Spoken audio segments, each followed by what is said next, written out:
About 5 years ago, I saw a mockingbird make a straight vertical descent from the roof gutter of a 4-story building.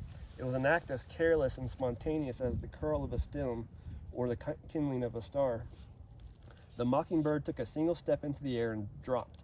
His wings were still folded against his sides as though he were singing from a limb and not falling, accelerating 32 feet per second through empty air, just a breath before he would have dashed to the ground. He unfurled his wings with exact, deliberate care, revealing the broad bars of white, spread his elegant white-banded tail, and so floated onto the grass. I had just rounded a corner when his insouciant step caught my eye. There was no one else in sight. The fact of his free fall was like the old philosophical conundrum about the tree that falls in the forest. The answer must be, I think, that beauty and grace are performed. Whether or not we will or sense them, the least we can do is try to be there. Another time I saw another wonder, sharks off the Atlantic coast in Florida.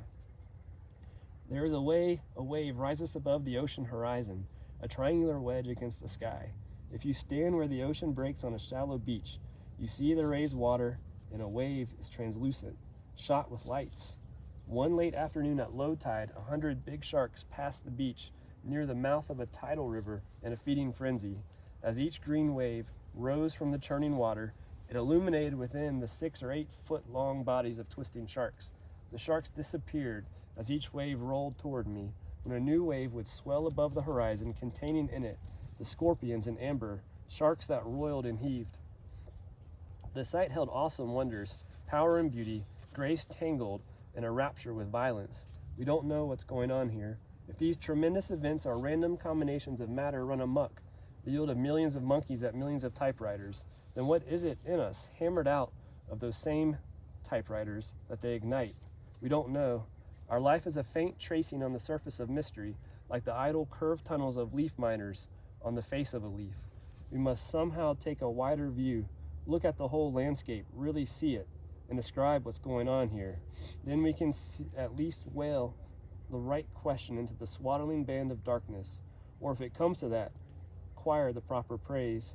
At the time of Lewis and Clark, setting the prairies on fire was a well-known signal that meant, "Come down to the water." It was an extravagant gesture, but we can't do less. If the landscape reveals one certainty, it is that the extravagant gesture is the very stuff of creation. After one extravagant gesture of creation in the first place, the universe has continued to deal exclusively in extravagances, flinging intricacies and colossi down eons of emptiness, heaping profusions with ever-refreshing vigor. The whole show has been on fire from the word go. I come down to the water to cool my eyes, but everywhere I look I see fire. That which isn't flint is tinder, and the whole world sparks and flames. I have come to the grassy island late in the day. The creek is up, icy water sweeps under the sycamore log bridge. The frog skin, of course, is utterly gone. I have stared at that one spot on the creek bottom for so long, focusing past the rush of water, that when I stand, the opposite bank seems to stretch before my eyes and flow grassily upstream. When the bank settles down, I cross the sycamore log and enter again the big plowed field next to the steer's pasture. The wind is terrific out of the west. The sun comes and goes. I can see the shadow on the field before me deepen uniformly and spread like a plague. Everything seems so dull. I am amazed I can even distinguish objects. And suddenly the light that runs across the land like a comber and up the trees and goes again in a wink. I think I've gone blind or died. When it comes again, the light, you hold your breath as if it stays. And if it stays, you forget about it until it goes again. It's the most beautiful day of the year. At 4 o'clock, the eastern sky is a dead stratus, black flecked with low white clouds. The sun in the west illuminates the ground, the mountains, and especially the bare branches of trees, so that everywhere silver trees cut into the black sky like a photographer's negative of a landscape. The air and the ground are dry. The mountains are going on and off like neon signs. Clouds slide east as if pulled from the horizon, like a tablecloth whipped off a table. The hemlocks by the barbed wire fence are flinging themselves east as though their backs would break. Purple shadows are racing east. The wind makes me face east, and again I feel the dizzying, drawn sensation I felt when the creek bank reeled. At 4:30, the sky in the east is clear. How could that big blackness be blown? 15 minutes later, another darkness is coming overhead from the northwest, and it's here. Everything is drained of its light as if sucked. Only at the horizon do inky black mountains give way to distance. Lighted mountains, lighted not by direct illumination, but rather paled by glowing sheets of mist hung before them. Now the blackness is in the east. Everything is half in shadow, half in sun, every clod, tree, mountain, and hedge. I can't see Tinker Mountain through the line of hemlock. I can't see Tinker Mountain through the line of hemlock till it comes on like a streetlight, ping, ex nihilo. Its sandstone cliffs pink and swell. Suddenly the light goes, the cliffs recede as if pushed. The sun hits a clump of sycamores between me and the mountains. The sycamore arms light up, and I can't see the cliffs. They're gone. The pale network of sycamore arms, which a second ago was transparent as a screen, is suddenly opaque, glowing with light. Now the sycamore arms snuff out, the mountains come on, and there are cliffs again. I walk home. By 5:30 the show has pulled out. Nothing is left but an unreal blue and a few banked clouds low in the north. Some sort of carnival magician has been here, some fast-talking worker of wonders who has the act backwards. Something in this hand, he says. Something in this hand, something up my sleeve, something behind my back. And abracadabra, he snaps his fingers and it's all gone. Only the bland, blank-faced magician remains, in his unruffled coat, barehanded, acknowledging a smattering of baffled applause. When you look again, the whole show has pulled up stakes and moved on down the road. It never stops. New shows roll in from over the mountains, and the magician reappears unannounced from a fold in the curtain you have never dreamed was an opening. Scars of clouds, rabbits in plain view, disappear in the black hat forever. Presto, changeo. The audience, if there is an audience at all, is dizzy from head turning dazed.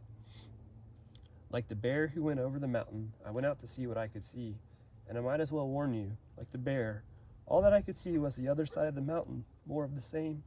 On a good day, I might catch a glimpse of another wooded ridge, rolling under the sun like water, another bivouac.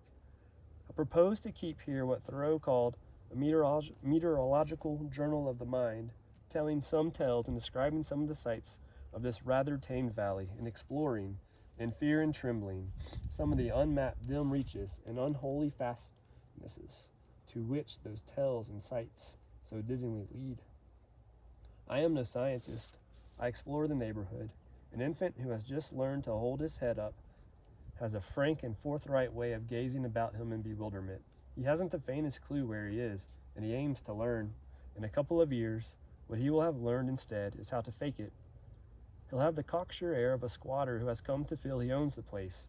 Some unwanted, taught pride diverts us from our original intent, which is to explore the neighborhood, view the landscape, to discover at least where it is that we have been so startlingly set down, if we can't learn why.